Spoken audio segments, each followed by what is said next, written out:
제가 3,000개를 했거든요. 지금 이 대구미술관에서는 2,300개 정도가 걸려 있는데 3,000개를 그린 이유는 간단해요. 미술은 한답시고 시작했지만 대학교 때부터 이미 그림은 그리지 않았고 새로 그림을 그리겠다고 마음먹은 건 40 중반이 돼서고, 그러면 20년 이상의 공백 기간이 있었으니 그림이 잘 그려질 리가 없죠. 말씀드린 대로 원래도 잘 그린 사람은 아니었는데 잘 그려질 리가 없죠.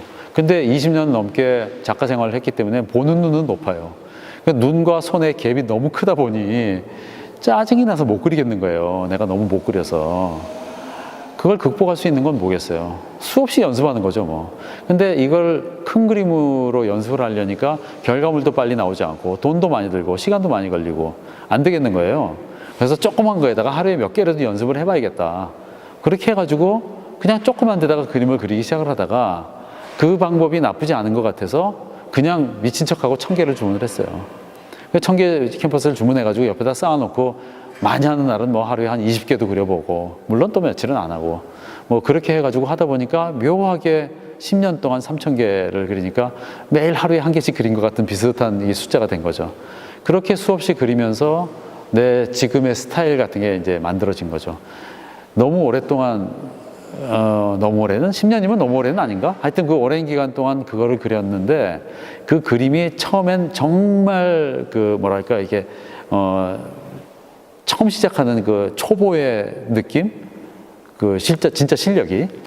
그래서 저 3,000개의 그림을 자세히 보면요. 그림의 실력이 너무 차이가 나서, 아, 이거 한 사람이 그린 거 맞아 할 정도로 천지 차이예요. 게다가 또 이런저런 거를 실험을 해봤잖아요. 그러니까 이런 스타일, 저런 스타일이 굉장히 많아요. 사실 여기는 그래도 나름 비슷한 걸 모은 거예요. 아주 또 다르게 그린 게 또 있어요. 그런 것들은 다 빼고 너무 다르니까. 뭐 그렇게 하기도 하고, 또 저걸 가지고 아이들하고 무슨 작업을 한 게 있어서 교환을 많이 했어요. 그래서 한 500개 정도는 또 애들하고 교환하느라고 또 없어지고, 지금 현재 한 2,300개 정도가 남아 있어요. 그래서 그걸 다 들고 와서 이번에 전시를 하게 된 거죠. 보통 이렇게 인터넷에 올라 있는 보도사진이라는 건 용량이 엄청 작아요. 근데 저는 그거의 끄트머리만 그리잖아요. 이거를 포토샵 알찍게 잘라가지고 확대하면 뿌얘져요, 그냥. 그 상황이. 그래서 그 뿌연 것이 그리기가 좋더라고요. 그래서 그냥 그리면 되겠다, 이 정도면. 뭐 이렇게 해가지고 자연스럽게 온 방법도 있고요. 그 다음에 또 다른 거는 뭐가 있냐면 조각조각을 많이 그리잖아요. 조각조각을 많이 그리는 이유는 하나의 화면이 지금 이런 거 같은 경우에 하나의 화면을 여러 개로 나눠서 그리는 이유는 뭐 사이즈가 크면 불편한 게 너무 많은 것도 있긴 하지만, 저에게 제일 큰 이유는 뭐냐면 그림을 그리기 전엔 지금 말씀드린 것처럼 어떤 주제들에 대해서 내가 이론적인 뭔가 이렇게 체계가 좀 있을 거 아니에요. 그러면 내가 이런 그림을 그려야지 라고 생각을 딱 하고, 그러면 소재는 뭐야? 그러면 이번엔 나무를 그릴 거야, 이번엔 뭐 연기를 그릴 거야, 구름을 그릴 거야, 뭐 이렇게 정해지고 나면 그 이미지가 프린트가 되고 내가 이제 포토샵을 해서 색깔이랑 이런 걸 맞춰서 이렇게 그려야지 라고 하는 이미지가 이미 나왔죠. 그 다음에 그러니까 막상 물감을 딱 찍고 붓을 들었을 때는 구름도 나무도 모두 다 귀찮은 거예요. 그런 걸 그리고 싶지 않고, 그때부터는 색깔, 터치, 분위기, 뭐 느낌 이런 것만 남아있으면 좋겠어요, 나에게. 그냥 그걸 그냥 하다 보니 뭐 대충 그림이 뭐 물고기 같은 게 나왔네, 뭐 구름 같은 게 생겼네, 이렇게 되기를 원하는데, 이게 우리나라의 미술 교육의 문제인지 아니면 인간적인 어떤 본성의 무엇인지 하다 보면 자꾸 그 형태를 그리려고 노력을 하는 거죠. 전 그걸 벗어나기 위해서 되게 노력을 많이 했거든요. 아까 말씀드린 것처럼 그냥 색만 남았으면, 터치만 남았으면, 그냥 그 느낌만, 분위기만 이렇게 남았으면 좋겠는데, 나도 모르게 뭐 눈처럼 그리려고 하고 코처럼 그리려고, 손가락처럼 그리려고 하는 그 습성이 자꾸 나오는 거죠. 근데 이거를 뚝뚝뚝뚝뚝 잘라가지고 한 부분만 그리고 있으면 그게 없는 거예요. 거의 비구상의 상태잖아요, 한 장 한 장은. 그래서 그림 그리기가 너무 좋은 거예요, 제가. 그때는 그야말로 색과 화면하고 물감만 딱 남아있는 거죠. 이렇게 재료만 딱 남아있는 거예요.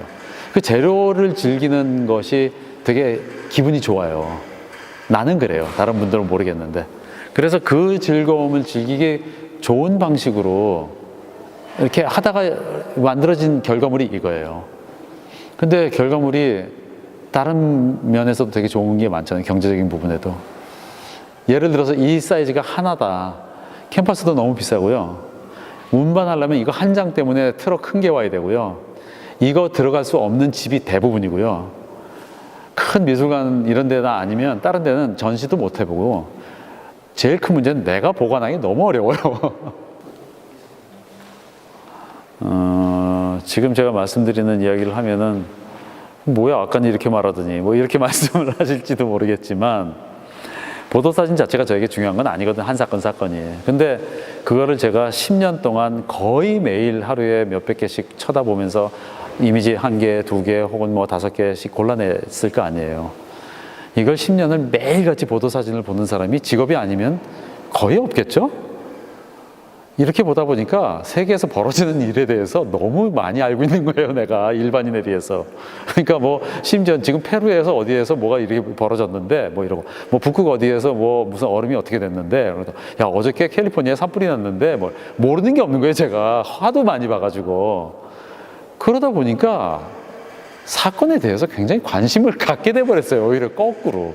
그러니까 관심이 있어서 보도사진을 본 게 아니라 보도사진을 하도 많이 보다 보니까 그런 세계에서 벌어지는 일들에 대해서 관심을 자꾸 갖게 돼버린 거죠. 제가 너무 관심이 없는 사람은 아니었나 봐요. 그래서 많은 걸 알게 됐고, 그러다 보니까 조금씩 사건 자체에도 관심을 갖게 된 것 같아요. 그러다가 사실은 정확히 세월호 사건이 나에게 큰 어떤 계기를 주긴 했지만, 그 전에 몇몇 사건들이 있었어요. 다들 기억하시겠지만 밀양의 송전탑 문제 때문에 주민들하고 막 있었고, 뭐 이런 사건들이 있을 때 이게 조금 이렇게 막 서로 얽히고 설켜 있어서 스토리를 깔끔하게 빼기는 좀, 내가 뭐 그렇게 이야기를 만들면 되겠지만 그건 아니고요. 정확히 어느 날 우리 이모 집 주변을 가는데, 이모 집 가려고 간 것도 아닌데 하여튼 그 길을 갔는데 그게 노량진이었었어요. 제가 어릴 때부터 서울에서 살았기 때문에 서울에서 태어났거든요. 그리고 이모는 계속 노량진에 사셨고요.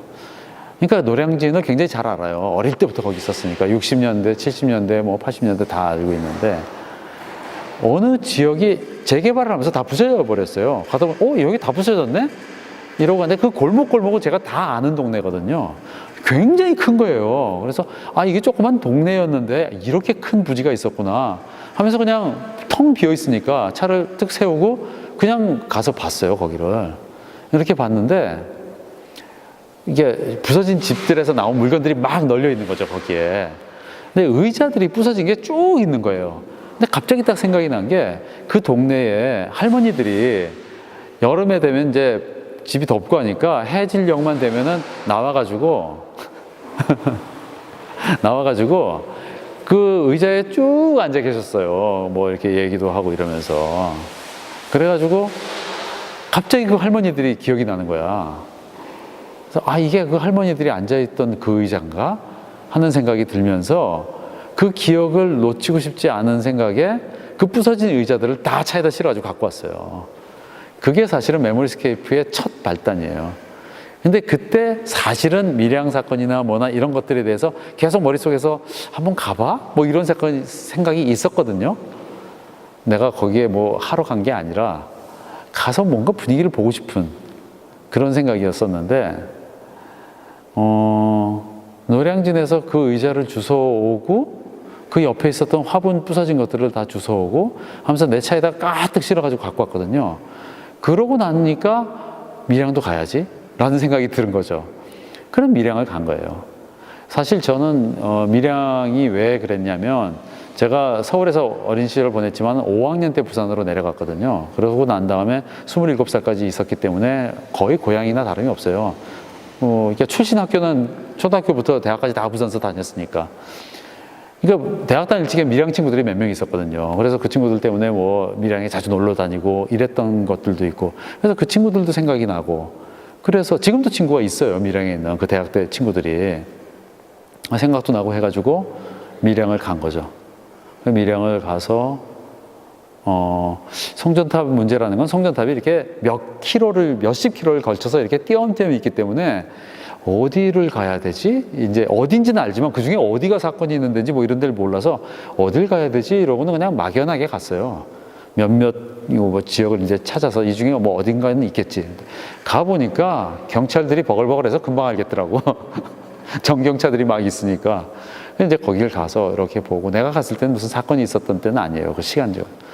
가서 이렇게 보고 앉아있다가 송전탑이 너무 멀리 있어서, 아니 저렇게 멀리 있는 송전탑들이 그렇게 큰 문제가 되나?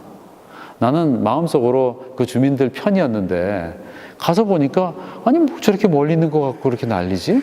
서울 시내는 저보다 가까운데 수두룩한데? 뭐 이런 생각도 들고, 그래서 아니 이게 진짜로 뭐가 진짜지? 정말 그렇게 심각한 문제인가? 아닌가? 뭐 이런 생각을 하면서 아까 세월호 비슷한 거죠. 거기에 있는 물건들을 보면서 너는 뭐 좀 아냐? 뭐 이러면서 너도 전기가 왔다 갔다 하냐? 네 몸에? 뭐 이런 생각을 하면서 물건들을 막 주워와서 밀양을 가지고 처음에 시작을 했어요. 제가 처음은 노량진부터 했지만 동시에 같이 했어요. 여러 개를, 몇 개를. 그렇게 해서 만들어진 거고, 그 물건을 만든 다음에 그 물건들을 합치고 감고 하면서, 나는 그 피부라고 하는데 이제 피부가 막 만들어지면 그 피부에다가 캠퍼스 천을 막 씌워서 몇 겹을 씌워서, 거기 있는 물건들이 대부분 다 약한 물건이거든요. 곧 부서질지도 모르고 하는. 그래서 아주 여러 겹을 해야 이제 안에 물건이 좀 상해도 단단하게 자기 혼자 서 있을 수 있는, 시간이 좀 많이 걸리는 작업이에요. 그래서 몇 겹을 풀칠을 하고 또 하고 풀칠해서 또 하고 해가지고 단단하게 이렇게 세운 다음에 그 현장의 사진, 내가 가서 찍은 거, 보도 사진 이런 것들 다 뒤지면서 거기에 그릴 수 있는 적절한 이미지를 찾아서 그 그림을 그리는 거죠. 그러니까 그 현장의 풍경을 그 위에다가 그려주는 거예요. 그 안에는 그 현장의 어떤 메모리, 기억을 머금고 있는 사물들이 들어가 있는 거고, 그래서 그냥 메모리, 뭔가 이렇게 기억의 풍경이라고 생각해서 그냥 메모리스케이프라고 정한 거예요. 그러니까 그거는 사소한 기념비와는 조금 달리, 사소한 기념비는 뭐 그 위에 풍경이 있거나 이런 건 아니고 그냥 기억만, 타임캡슐처럼 기억만 갖고 있지만, 메모리스케이프는 그 현장에 그림이 그려져 있는 거죠. 그래서 사이드스케이프와 달리 현장의 이렇게 진짜 사건을 그 위에다가 그리기 시작을 한, 사회에서 벌어진 일을 발언하기 시작한 첫 번째 작업이라고 할까?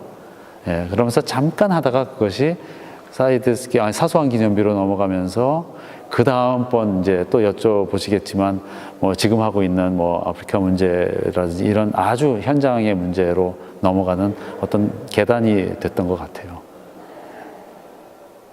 이 방은 일단, 제가 처음에 대구미술관을 방문했을 때 정말 예쁜 방이라고 생각을 했거든요. 그래서 이런 방에서 전시할 수 있는 기회가 있으면 좋겠다라고 막연히만 생각을 하고 있었는데, 전시 기회가 생겼잖아요, 저에게. 그런데 여러 개의 방이 있으니까 그 중에서 이제 어떤 방은 어떻게 하고 어떤 방은 어떻게 하고 한 전체 컨셉을 잡다가, 제가 가지고 있는 컨셉들 몇 가지 중에 세월호 작품에 대해서 하고 있는 작품 시리즈가 있거든요. 제가 지금 지난 한 2년 동안 세월호를 주제로 해가지고 작업을 꽤 많이 했는데, 그 작업했던 것들을 한번 정리한다고 해야 될까? 뭐 이런 걸 꼭 하고 싶었었어요. 근데 이 방이 너무 예뻐서 이 방에서 정리를 하면, 아름다운 방에 그때 희생된 아이들에게 뭔가 좋은 선물이 될 수도 있지 않을까 라는 생각을 해서, 첫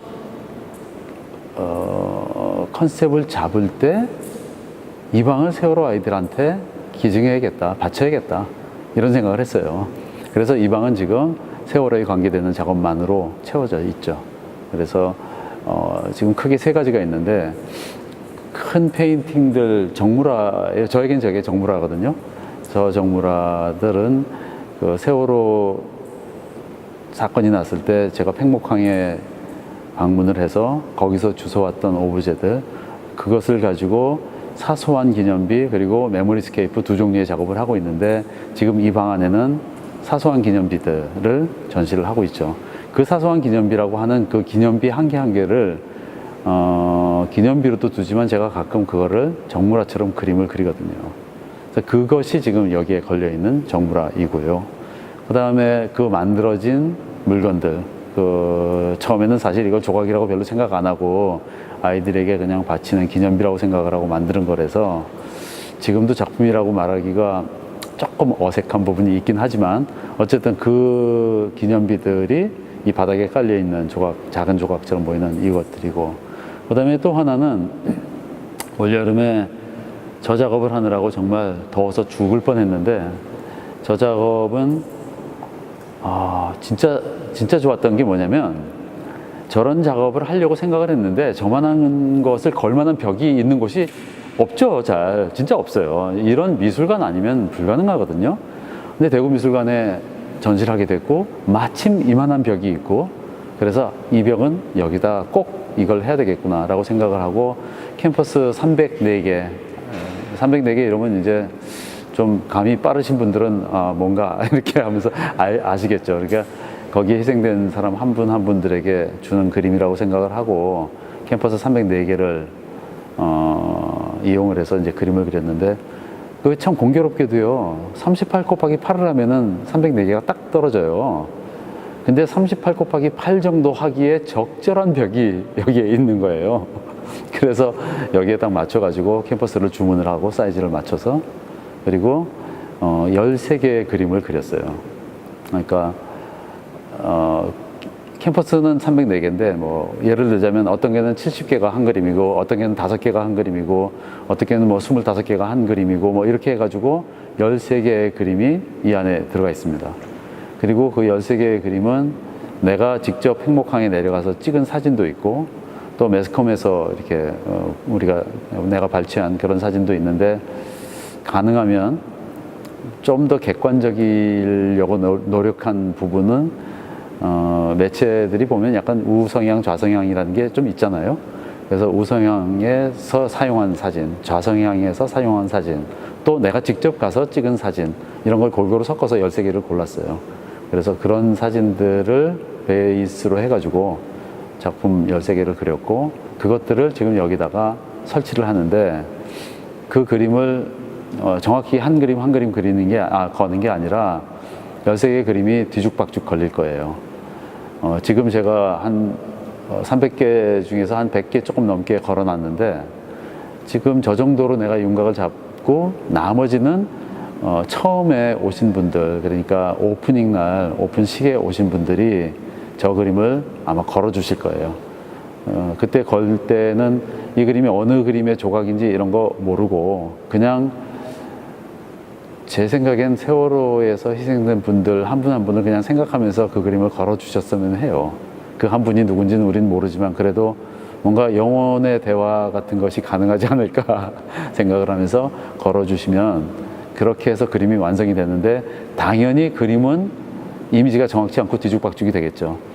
하지만 그것 자체가 제가 이제 의도하고 있는 바인 것이, 지금 사실 세월호가 벌어진 지가 3년이 넘었음에도 불구하고 정확한 사인 같은 잘 모르잖아요. 그 사고의 원인 같은 거를. 전 그게 굉장히 이해가 안 되거든요. 사실 사건이라는 건 어디서나 벌어질 수 있는 거고, 사람이 죽을 수도 뭐 그런 일이 없어야 되겠지만, 뭐 300명이 뭐야, 3,000명, 3만 명이 죽는 일도 있는 거잖아요. 그거는 그럴 수 있다고 생각이 되는데, 그 이후에 벌어진 일이 아무것도 이해가 안 되는 거예요. 저는 왜 어떻게 해서 이 일이 벌어졌는지, 뭐 이런 걸 왜 하나도 우리가 몰라야 되는지, 그런 부분들을 상징하기 위해서 일부러 그림을 뒤죽박죽으로 걸어서, 이 사건이 난 거는 다 알고 있으나 이 사건의 전체적인 어떤 그 정확한 뭐랄까 개요랄까 이 내용을 모르고 있는 상황을 상징하는 작품을 만들고 싶었던 거죠. 그래서 아마 304개가 첫날 다 걸리면, 그분들 걸어준 분들은 희생자들을 한번 좀 기억하는 계기가 되고, 또 그분들이 나와 함께 협업처럼 나의 의도한 뒤죽박죽이 되어 있는 세월호 사건의 내용을 상징하는 작품을 완성시켜 줄 거예요. 그렇게 해서 아마 이 방이 완성이 되지 않을까 생각을 합니다. 이 사건이 벌어졌던 해의 4월 달에 저는 다른 전시 준비에 너무 바빠가지고, 사건이 벌어졌을 때 굉장히 큰 충격이었음에도 불구하고, 정말 요즘 식으로 이야기해서 멘붕 상태였거든요. 정말로 전 충격이 너무 컸었어요. 그런데도 불구하고 어쩔 수 없이 그냥 계속 작업을 해야 되는 상황이었었어요. 저는 너무 바쁘게. 그렇게 해서 큰 전시가 있었던 그 전시를 그해 여름에 마치고 전시가 끝나자마자 팽목항으로 내려갔어요. 제가 뭐 그 사건에 대해서 특별하게 무슨 뭐 인연이 있거나 연관이 있는 건 아니지만 제가 이제 50대 후반인데 그 일이 벌어졌을 때 50대 중반 후반 이제 접어드는 나이였었거든요. 그 웬 오지랖인지 내 책임인 것 같은 느낌이었었어요. 사실 어느 나라나 50대가 아마도 사회에 굉장히 중요한 결정을 하는 나이들일 거예요. 그게 정치든 경제든 예술이든 뭐든 간에. 그래서 이 사회에 결정권자들이 가장 많은 나이대인 내가 뭔가 모르는 책임감 같은 거를 많이 느꼈어요. 사실 우리 어릴 때도 굉장히 노력한 부분이 많았는데 좋은 사회를 만들기 위해서 다들 노력을 했고 힘들게 그쪽에 다가서기 위해서 굉장히 많은 희생들도 했었거든요. 그리고 그거에 대한 결과물 같은 것도 어느 정도 얻었었다고 생각을 했어요. 그래서 근접하고 있다고 생각을 했고 희망적으로. 근데 이런 사건이 벌어지고 그 사건에 대한 그 뭐랄까 그 사건 이후의 전개 과정이나 뭐 이런 걸 보면서 완전히 퇴보된 느낌 같은 것도 느꼈고 뭐 지금까지의 노력이 숲으로 돌아가는 것 같은 정말 그런 느낌까지도 들었고 이게 뭐야? 왜 어린애들이 이런 어처구니 없는 희생을 당해야 돼? 그리고 희생을 당한 그 가족들이 그 희생보다 더 큰 슬픔을 계속 받아야 되는 상황 같은 게 우리 또래의 책임 같은 느낌도 정말 받았었거든요. 그래서 내가 뭐 어떻게 하겠다가 아니라 일단 팽목항을 가서 좀 보자 상황이 어떤지. 그리고 뭐 나 혼자서 할 수 있는 일이 있다면 뭐가 있을지를 일단 가서 한번 찾아보자 하고 이제 갔죠 거기를. 예. 그냥 무조건 내려갔어요. 내려갔더니 내가 생각했던 거와는 너무 다른 이상한 풍경이 막 벌어지는 거예요. 당연히 팽목항에 있는 세월호 희생자의 그 유가족들은 큰 슬픔 속에 있을 거라고 예상을 했죠, 당연히. 예, 그건 뭐 당연한 건데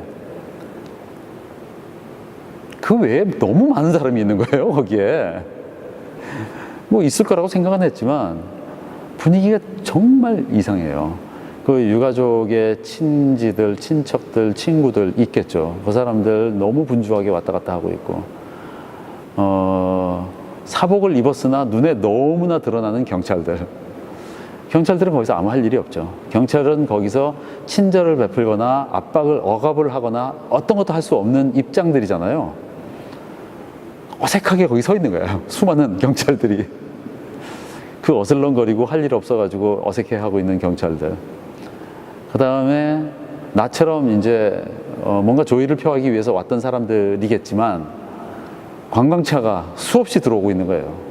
왔다가 기념사진 찍고 거기서 노래 부르는 찬송가 부르는 종교인들 무슨 이런 사람들이 거기 쭉 한번 돌면서 자기들끼리 얘기를 하고 물론 뭐 숙연한 분위기이긴 하지만 웬 그 기념 촬영하고 있는 모습이 그렇게 내가 거슬리는지 그런 사람들이 수없이 왔다 갔다 하고 그 다음에 그 항이라는 게 이제 팽목항이 조그만 데인데 이렇게 뚝이 이렇게 쭉 있거든요. 그 뚝에 이제 아이들한테 쓴 편지들 뭐 사진들 하나하나가 읽어보면 눈물이 안 날 수가 없어요. 근데 이제 그 사이사이에 뭐 종교인들의 그 천막들이 쭉 있어가지고 그 안에서 기도도 하고 뭐 염을 분들도 있고 찬송가 부르는 분도 있고 뭐 이런 그것이 너무 비현실적인 풍경이었어요. 너무 비현실적인.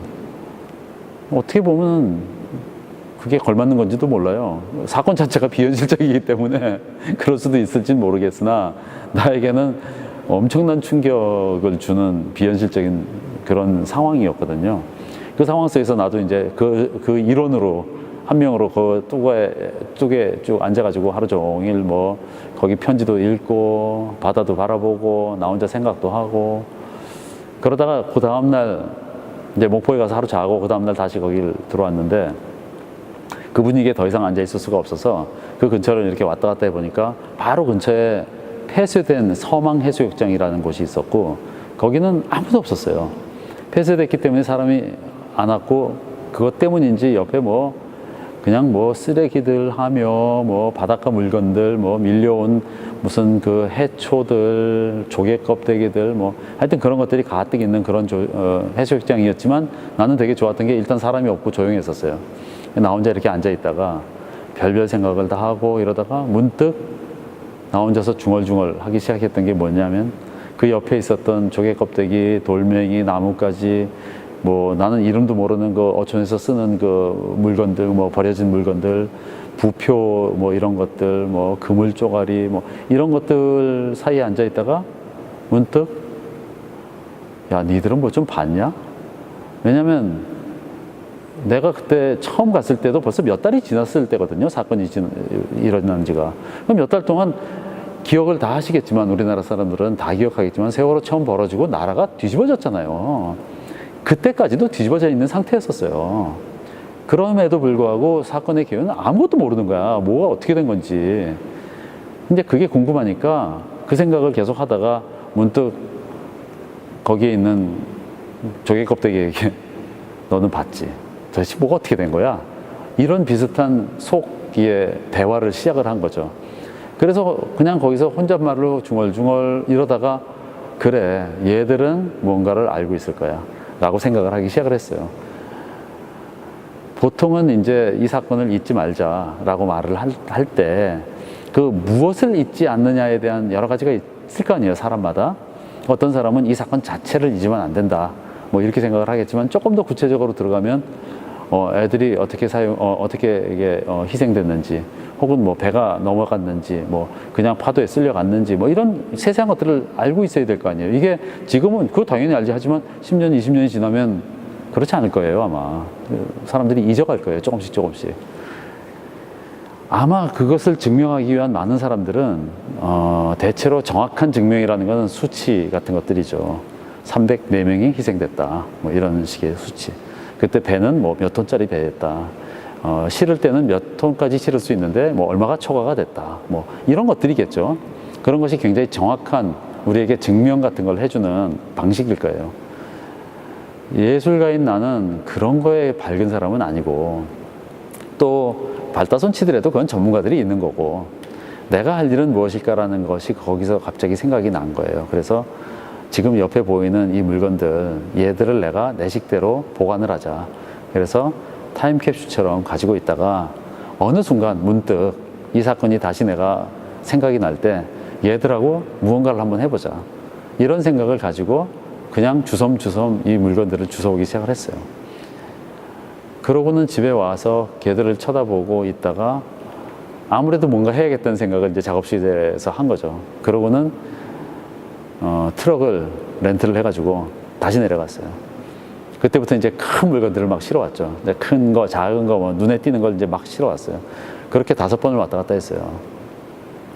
한 2달에 한 번씩 5번을 갔다 와서 작업실 뒤편 마당에다가 산더미 같이 물건들을 쌓아놓고 그러고 있다가 어느 순간에 이제 이 작업을 시작하자라고 생각을 했죠. 그래서 그 오브제들을 처음부터 저는 타임캡슐 같은 걸 생각을 했거든요. 그래서 어딘가에 쌓는다고 생각을 했어요. 무언가에. 그러다가 랩으로 감기 시작을 했는데 가끔씩 이제 왜 랩이냐라고 이야기를 하는데 제가 희한하게도 랩을 좋아해요. 제가. 그걸 왜 좋아하느냐면 일단 싸죠. 굉장히 싸요. 사실 물건을 쓰다 보면은요, 우리가 공구 같은 걸 많이 쓰잖아요, 작가들이. 근데 공구 중에서 똑같은 기능을 가지고 있는데 예술가나 다른 사람들이 쓰는 공구와 똑같은 기능을 가지고 있는 주방용품이 훨씬 싸요. 왜냐? 많이 팔리니까. 많이 팔리니까 싸게 만들 수 있잖아요. 제일 내가 좋아하는 걸 뭐냐면은 믹서기예요. 물건을 갖다 이렇게 할 때 우리도 그거 되게 많이 하거든요. 시멘트도 이렇게 하고 풀도 하고 뭐 자주 하는데 우리가 공부하면서 사는 것들은 뭐 이렇게 드릴에다가 해가지고 막 돌리는 건 되게 비싸요. 그리고 거칠고. 근데 믹서기 주방에서 쓰는 거 쓰면 성능도 더 좋고 값도 더 싸요. 그래서 제가 사실은 주방용품을 많이 써요. 그러다 보니까 랩도 되게 좋아하는데 랩은 또 제가 왜 좋아하느냐면 랩으로 뭘 이렇게 감으면요 너무 섬세해요. 그게 얇아가지고 되게 샤프하고요. 어떤 물건과 어떤 물건을 이렇게 싸면 얘가 너무 텐션이 강해가지고 살짝 이렇게 휘어질 때가 많아요. 똑바로 이렇게 안 되고. 그 휘어진 부분이 섹시해요. 너무 예뻐. 그래서 제가 랩을 되게 좋아하거든요. 그리고 이건 뭐 한참 하다가 잘못되면 그냥 찢어버리고 이래도 크게 뭐 경제적으로 부담도 없고 이래서 워낙에 제가 많이 가지고 있어요, 이 애를.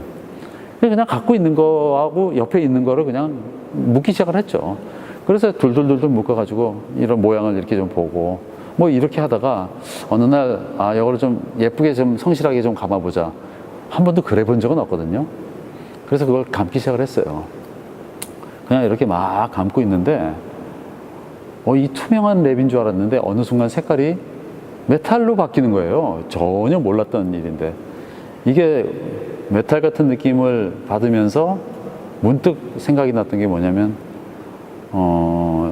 제가 좀 이렇게 젊을 때 스쿠버 다이빙 이런 거 많이 했었는데 물속에서 숨을 쉬면 공기방울이 이렇게 올라가잖아요. 내가 물에 들어가면 나보다 먼저 들어간 사람들의 공기방울이 이렇게 올라오는데 그게 메탈같이 보이거든요. 진짜 수은 덩어리 비슷해요. 그렇게 이렇게 올라오는데 되게 아름다워요, 걔들이.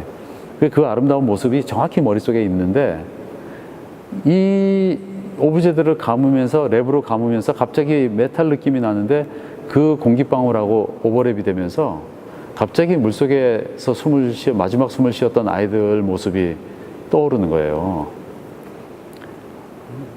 그런 거 있죠, 왜? 사람이 이렇게 딱, 이거 내가 해야 되는 거구나. 그냥 어떤 계시? 뭐 이런 느낌이 오는 거야. 아, 이건 내가 해야 되는 거구나. 이걸 해야겠다. 그냥 그렇게 생각을 했어요. 그리고 그냥 정말 0.5초 만에 이건 하는 작품. 그리고 불과 몇 초 사이에 그래, 요번에 희생됐던 304명에게 한 명 한 명에게 내가 기념비를 만들어야겠다. 이건 뭔가 계시 같다. 그런 생각을 했어요. 그러고는 그냥 그 자리에서 이거 304개 하자 라고 했고 사실 시간이 오래 걸렸어요. 그리고 304개 만든 게 꽤 많아요, 생각보다. 그래서 오브제를 엄청 주워 왔는데도 또 가서 한참 주워 오고 그랬었어요. 그렇게 해가지고 어쨌든 304개를 완성을 했고 그 304개를 내가 가지고만 있었는데 전시도 문을 했지만 이런 뭐랄까 뜻깊은 전시장에서 한번 보여줌으로써 세월호에 대한 나의 뭐랄까 관심사 혹은 나의 의무 같은 것들에 중간 지점 점을 한번 찍고 싶었어요. 그래서 이 대구미술관에서 가장 아름다운 방에다가 세월호 작품의 중간 점검을 한번 해보고 싶었던 마음이 지금 여기에 그대로 깔려 있는 거죠. 사소한 기념비는 그렇게 만들어졌어요. 이제는 정말 확연하게 어떤 발언을 하고 있는 부분들이 있죠. 작년에 제가 굉장히 우연히 아프리카 르완다를 가게 됐어요. 진짜 어떻게 하다 거길 가게 됐는지 모르겠지만 어쨌든 가게 됐고 르완다라는 곳을 가게 돼서 아프리카 처음 가보니까 보통 뭐 외국 그냥 가까운 데 갈 적에 뭐 그렇게 리서치하고 뭐 이러지 않는데 많이 알아봤어요. 그랬더니 뭐 전부 다 나오는 게 제노사이드예요. 94년도에 너무나 많은 사람이 죽었고 불과 100일 동안 80만 혹은 100만이 죽었다고 하니 석 달 동안 매일매일 하루에 10,000명이 죽은 거 아니에요. 정말 터무니없는 일이잖아요.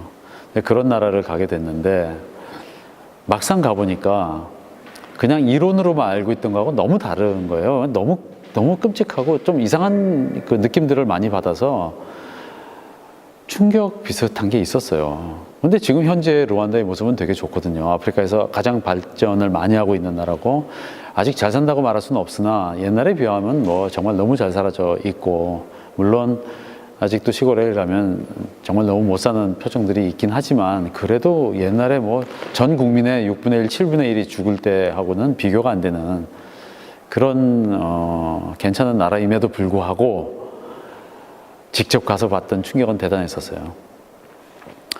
그러고 난 다음에 르완다의 관심이라기보다 아프리카의 관심이 자꾸 가게 된 거예요.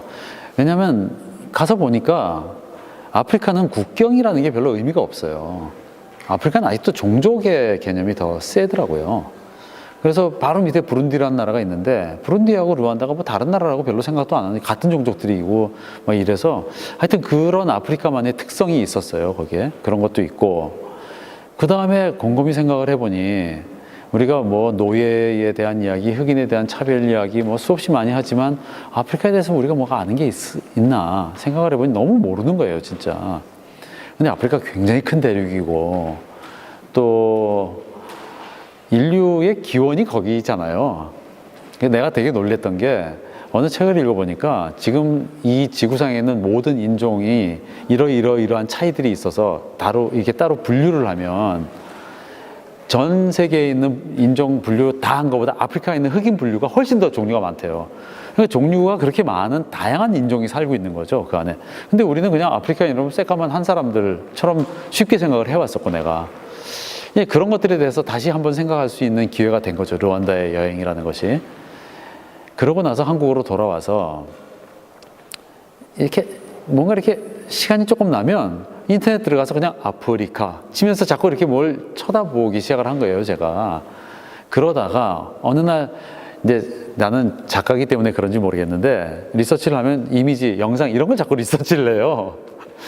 이미지를 쭉 리서치를 하는데 되게 묘하게 생긴 그 뭔가 풍경이 있어. 그래서 이건 뭐지? 뭔가 이렇게 외계를 찍어놓은 화성이나 뭐 이런 데를 찍은 것 같은 느낌 비슷한데 물론 그건 아니지만 되게 독특한 풍경이 하나 있어서 그걸 찾아 들어가 봤더니 이게 다이아몬드 광산이라는 거예요. 그래서 다이아몬드 광산 이렇게 생겼구나. 보통 우리가 광산 이러면 그냥 산이 있고 구멍을 내서 갱도로 파고 들어가 가지고 안에서 채굴을 하는 이런 것만 전 생각을 했거든요.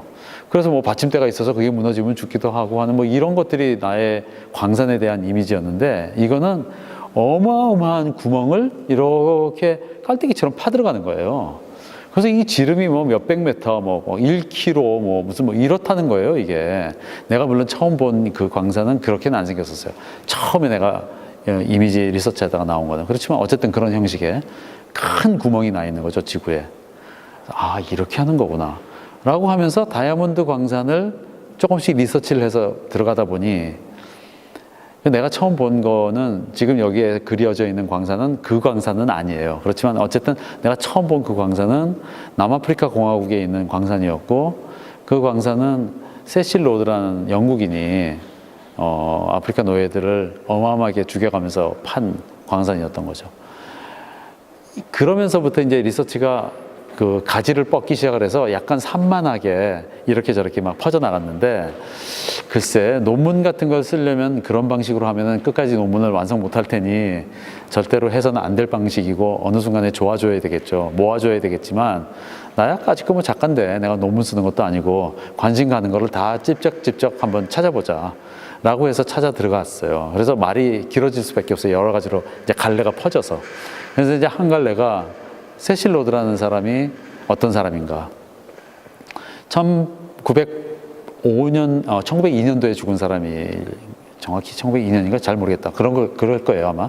그때 뭐 50몇 살에 죽었으니까 1840년대 50년대에 태어난 사람이고 남아프리카 공화국에서 30몇 년 동안 있었고 그 중에서 일부 기간은 통치자로 있었고 그런 사람이었는데 놀라운 것은 이 사람이 통치 기간을 있는 동안에 흑인을 6천만 명을 죽였다는 거예요.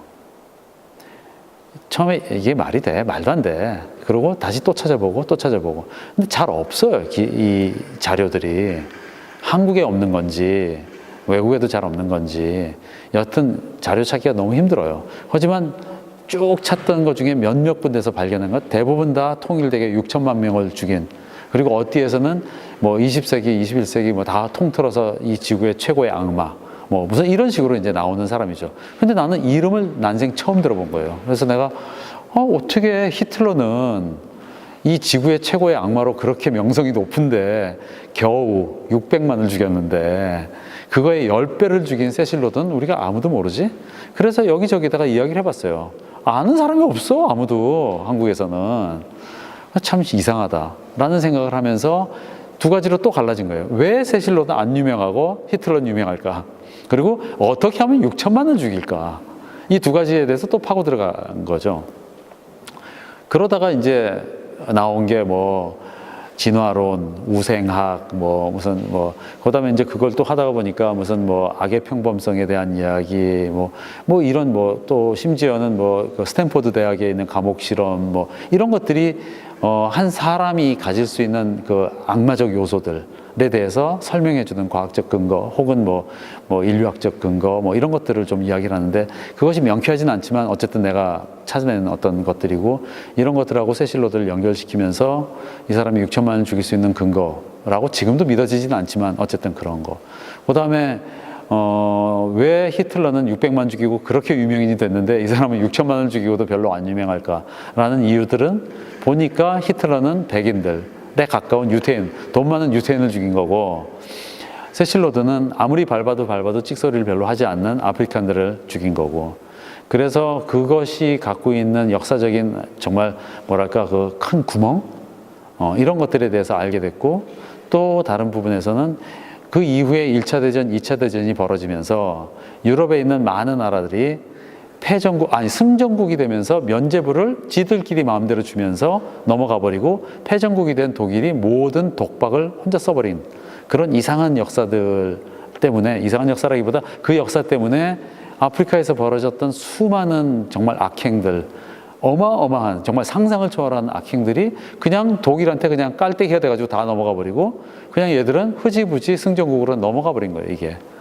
그리고 아프리카에는 그 사람들 잘못이라고 말할 수도 있겠지만 그걸 기록으로 남기지 않았고, 그리고 그거에 대해서 후대들이 열심히 공부하고 찾아내고 하면서 이 세계에다가 그걸 발언을 하고 했어야 되는데, 그런데 좀 부족했을 거라고 예상이 되고 있고, 혹은 유럽이 아주 교묘한 방법으로 이걸 막았을 수도 있고, 그런 식의 그 뭔가 자기 하소연을 할 수 있는 기회들을 원천 봉쇄를 했을 수 있겠죠. 뭐 이런 여러 가지 일들이 있었구나라는 걸 알게 됐고, 또 그 다음에 또 다른 갈래는 이 세실 로드가 다이아몬드를 파기 시작을 했는데, 다이아몬드는 그 이전에는 인도나 몇 군데서 나온 아주 귀한 광물이었는데, 그런 게 워낙 귀했기 때문에 유럽의 이제 왕가들끼리 서로 결혼할 때나 서로 이것들을 주고받고 하는 귀한 물건이었죠.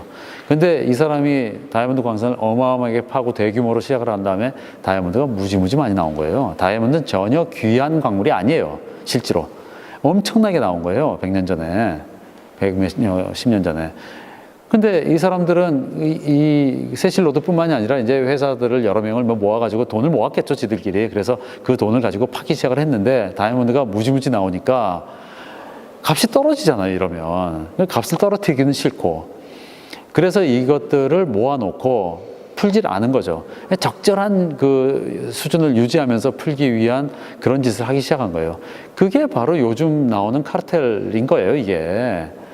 그래서 이게 자본주의의 지금 현재 모습이 이때도 있었구나 라는 생각을 하면서 그 자본주의에 대해서 또 공부를 조금씩 하게 돼서, 자본주의가 도대체 어떻게 발전되어 있고, 내가 알고 있는 아담 스미스나 칼 막스의 자본주의는 지금의 자본주의와 너무 달랐는데 이게 언제부터 그렇게 달라졌는가 하면서, 그 70년대에 자본가와 노동자의 임금 격차가 갑자기 벌어지게 된 이유 같은 것들에 대해서도 알게 되고, 그리고 70년대에 갑자기 여성 운동이 나왔지만 그거는 자본주의, 그러니까 자본가들의 아주 교묘한 뭐랄까 그 여성들까지도 노동시장에 끌고 오기 위한 아주 프레임 중에 하나였었던 거죠. 그래서 여자들 10명 중에 1명 정도는 실제로 사회에 진출을 했으나 7, 8명 이상은 노동판에 이게 뭐랄까 이렇게 투여가 돼서 정말 생산자로서 그 노동력을 침탈받고, 정말 노동의 어떤 그러니까 자본가의 뭐랄까 돈을 불려주는 역할을 했지, 정말 여성의 인권이 올라가거나 한 거와는 다른 이런 사건들이 찾아보니까 70년대부터 확연하게 보이더라고요, 그게. 이런 것들의 그 자본주의가 가지고 있는 악행들, 이런 것들이 또 세실 로드에서 또 나와지고, 또 다른 갈래는 뭐가 나오냐면 갈래가 너무 많죠. 그래서 이제 1900 그러니까 굉장히 많은 다이아몬드가 있는데, 그거를 풀면은 돈이 싸질 테니까 못 풀고 이거를 어떻게 할까 전전긍긍하다가, 물론 세실 로드하고 관계없이 1930년대에 들어서면서 어떤 머리가 좋은 사람이 이걸 팔아먹기 시작을 해요. 그 전에 세실 로드가 그 다이아몬드를 가지고 카르텔을 만들고 회사를 차려요. 그래서 담합을 하는 거죠. 그래서 그 담합해서 만든 회사 이름이 드비어스예요. 드비어스는 지금도 전 세계의 다이아몬드 70~80%를 주물럭거리고 있죠. 그 시절에는 90%, 거의 100%를 다 걔들이 주물럭거리고 있었죠. 그 드비어스의 어떤 한 머리 좋은 사람인지 그게 몇 명이서 연구를 했는지 모르겠지만 이거를 비싼 값에 대량으로 팔 수 있는 방법을 계속 연구를 했겠죠. 30년대에 어떤 일을 하기 시작하냐면 결혼식이라는 거를 이제 생각을 해내요. 그래서 옛날에도 왕가에서 결혼식에 다이아몬드 썼으니 너희도 왕처럼 다이아몬드를 서로 주고받아라 라는 짓을 하면 좋겠다 라고 생각을 하고 그거를 진짜로 마케팅을 시작을 하죠. 이 마케팅에서 제일 많이 했던 게 주력 상품이 뭐였냐면 할리우드하고의 합작이에요. 할리우드에다가 돈을 무진장 갖다 부으면서 모든 영화의 결혼식 장면은 무조건 다이아몬드를 주고받는 장면을 넣어다오 해가지고 약혼식 결혼식에 다이아몬드를 주고받는 장면이 30년대부터 무진장 들어가요. 모든 영화에. 그게 세계에 쫙 퍼졌어요. 아주 마케팅 잘한 거죠. 그게 지금 현재까지 무려 80년, 90년 동안 아직도 여자들이 결혼할 때는 다이아몬드 반지를 하고 싶어하는 계기가 된 거예요. 이런 부분들, 이런 모든 것들이 아프리카라는 관심사에서부터 시작돼가지고 계속 지금 퍼져나오고 있는데 제가 이제 주변에 있는 다른 분들하고 이야기를 해봤어요. 이거를 이렇게 좋지 않고 막 이게 퍼뜨리는 게 이게 지금 말이 되냐? 내가 어떤 한 주제로 이걸 모아야 되냐? 이랬더니 네가 논문 쓰는 거 아닌데 일단은 해봐도 되지 않을까? 근데 일단은 해봐도 되지 않을까라는 단어는 저에게는 굉장히 힘을 주거든요, 언제나. 그래서 작가는 일단 저질러 보고 이런 식이 돼서 일단 여기서 한번 저질러 보자, 이거를. 나중에 이게 어떻게 될지는 나중 문제고. 그래서 그 부분들을 작년에 12월, 1월, 올 1월 이때부터 계속 해왔던 거죠. 그래서 지난 한 8개월, 9개월 동안 그거에 대해서 지금 제가 말씀드리는 것들은 이렇게 간단하게 말씀을 드렸지만 사실 제가 나름대로 리서치를 굉장히 많이 했거든요.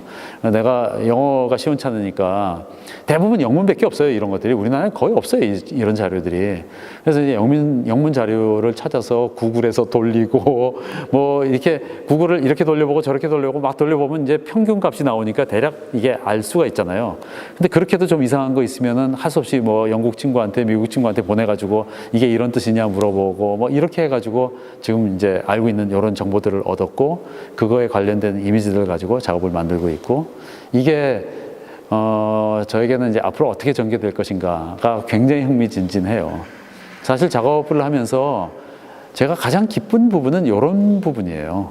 지금 내가 이 단계까지 왔는데 이게 앞으로 어떻게 내 작업에 반영이 될 것인가, 어떤 식으로 결과물이 나올 것인가, 지금도 물론 결과물이 있지만 이 결과물이 어떻게 변해갈 것인가, 이것이 정말 작가의 가장 큰 즐거움인 것 같아요, 저에게는. 그래서 당장 빨리 이거 설치 끝내고 오픈하고 나면 빨리 작업실 가서 그 작업을 하고 싶은 거죠, 지금 현재는. 이 세상이 점점 향기를 잃어가고 있거든요. 그러니까 나는 그런 사라져가고 있는 향기 부분을 어떻게 하든 붙잡고 그것이 합쳐져서 하나의 문장이 됐을 때 정보만 갖고 이야기하는 게 아니라 향기와 함께 문장이 됐을 때 우리가 좀 더 인간다워지지 않을까. 인간이라는 것이 이래야 된다라는 내 나름대로의 어떤 설정이 있다면 그것에 근접하는 방식은 지금 자꾸 잃고 있는 이 향기를 어떻게 하든 붙잡고 가야 되지 않나 하는 부분들. 그것이 지금 이 사건들에 대해서 내가 여태까지 말씀드렸던 사건들에 대해서 조금 더 다른 각도로 쳐다보고 좀 더 감추려고 했던 것들이 왜 감춰졌는지에 대해서 이해를 하고 그거를 보도를 하는 게 아니라 내 방법대로 다시 또 이렇게 보여주고 보존하고 또 읽어내고 해석하고 그런 것들이 나에게는 지금 현재로서는 작품이 아닌가 생각을 해요. 내가 할 일일 거예요, 아마.